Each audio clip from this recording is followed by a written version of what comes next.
तो दोस्तों आज हम लोग जिस कंपनी के बारे में बात करने वाले उसका नाम है सोनाटा सॉफ्टवेयर लिमिटेड। आप इसके चार्ट को देखिए, आप देखेंगे कि जिस तरह से आईटी सेक्टर में तेजी थी, इस स्टॉक में भी तेजी बनी और उसके बाद ये स्टॉक एक ट्रेंड लाइन के सहारे अभी एक बहुत ही अच्छा प्राइस एक्शन बनाते हुए एक जोन में आकर रुका और यहाँ से इसके ब्रेकआउट के क्या चांसेस है वो जानने से पहले एक बार हम इसकी फंडामेंटल एनालिसिस भी देख लेते हैं। तो कंपनी का पूरा नाम है सोनाटा सॉफ्टवेयर लिमिटेड। 595 रुपए इसका मार्केट प्राइस है और इंट्राडे में इसने 7.81% की क्लोजिंग दी है। Market cap 16,706 crore, stock P 42.2 का है। आरओसी बहुत ही कमाल का 35.5% एंड आरओई भी 30.3% का, जो कि बहुत ही बढ़िया है। पिछले एक साल के हाई लो की बात करें तो 469 का लो रहा और 870 का कंपनी का हाई है। तो दोस्तों अगर हम आपको इस कंपनी के बारे में और बताएं तो सोनाटा सॉफ्टवेयर का जो प्राइमरी बिजनेस है वो है इंफॉर्मेशन टेक्नोलॉजी में और यह company USA, Europe, middle east, Australia and India में अपनी सर्विसेज प्रोवाइड करती है। तो अगर हम कंपनी के प्रोज एंड कॉन्स की बात करें तो इसका जो आरओई है वो 34.8% की रेट से ग्रो कर रहा है। साथ ही साथ ये कंपनी बहुत ही हेल्दी डिविडेंड भी प्रोवाइड करती है और कंपनी का जो मीडियन सेल्स ग्रोथ है वो पिछले 10 सालों से 15.6% की रेट से ग्रो कर रहा है। वहीं पर इसके कॉन्स की बात करें तो इसका जो स्टॉक है अभी भी 11 टाइम्स बुक वैल्यू पर ट्रेड कर रहा है, जो कि थोड़ा सा ओवर वैल्यू ही है। तो अगर हम कंपनी के पीयर कंपैरिजन की बात करें तो ये आईटी सॉफ्टवेयर में काम करती है और एक mid to small cap company है और इस लिस्ट में आपको ओरेकल फाइनेंशियल सर्विसेज हो गया, PB Fintech, Coforge, Tata Elxsi, Tata Technologies Services, KPIT Tech, Firstsource Solution जैसी और भी बेहतरीन कंपनियां मिल जाएंगी। साथ में आपका सोनाटा सॉफ्टवेयर भी उन्हीं में से एक कंपनी है जो कि काफी अच्छा काम कर रही है। तो अगर हम इस कंपनी के क्वार्टरली रिजल्ट्स की बात करते हैं तो इसका जो सेल्स ग्रोथ है वो सितंबर 2021 में 963 करोड़ का था, सितंबर 2022 में 1496 करोड़, सितंबर 2023 में 1913 करोड़ का और सितंबर 2024 में 2170 करोड़ का रहा। वहीं पर नेट प्रॉफिट की बात करें तो जो सितंबर 2021 में 91 करोड़ का हुआ करता था, सितंबर 2022 में 113 करोड़, सितंबर 2023 में 124 करोड़ का और अभी सितंबर 2024 में बात करें तो कुल 106 करोड़ का नेट प्रॉफिट भी देखने को मिला। साथ ही साथ दोस्तों अगर हम इसके लॉन्ग टर्म प्रॉफिट लॉस की बात करते हैं तो इसका जो सेल्स ग्रोथ है वो मार्च 2013 में 1311 करोड़ का था, मार्च 2017 में 2371 करोड़, मार्च 2021 में 4228 करोड़ का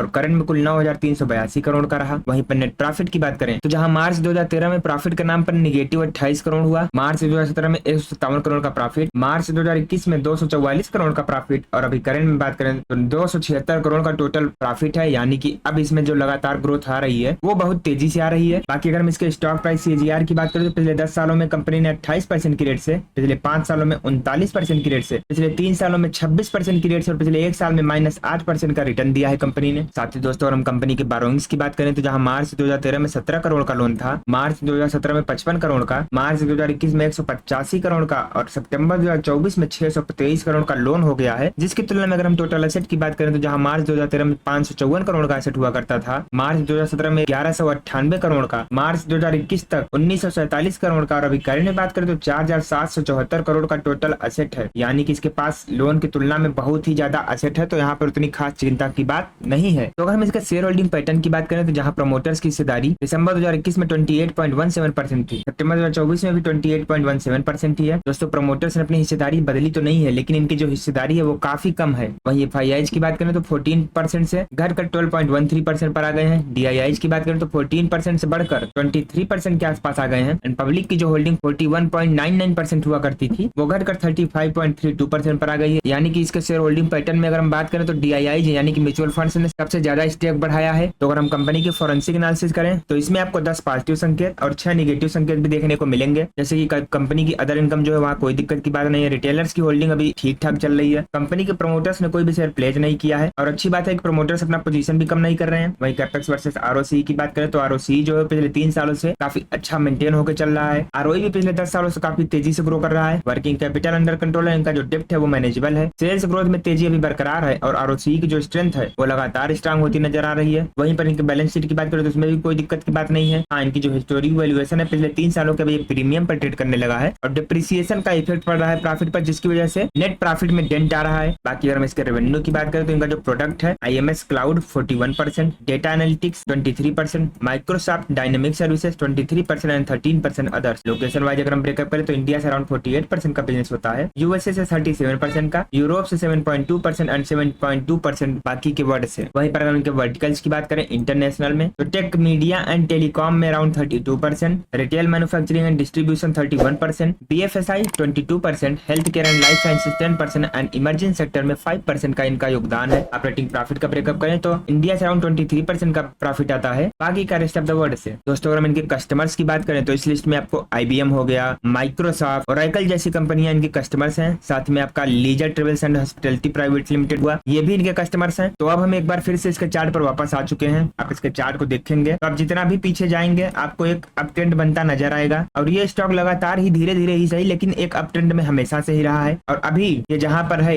यहाँ पर भी एक बहुत ही अच्छा प्राइस जोन बनता नजर आ रहा है। दोस्तों यहाँ पर इस कंपनी ने सपोर्ट ले लिया है और यहाँ पर एक ट्रेंड लाइन भी चलती आ रही है। तो जैसे ये इस ट्रेंड लाइन के ऊपर निकले और यहाँ पर इस लेवल का भी ब्रेकआउट करे, यहाँ पर आपका जो है वो क्लियर एंट्री पॉइंट होगा। अगर आप इस स्टॉक में एंट्री करना भी चाहते हैं तो यहाँ पे एंट्री कीजिएगा, यहाँ पर नहीं। बाकी अगर आपके पोर्टफोलियो में ये स्टॉक है तो एक बार कमेंट करके जरूर बताइएगा कि आपने इसे किस भाव से खरीदा था।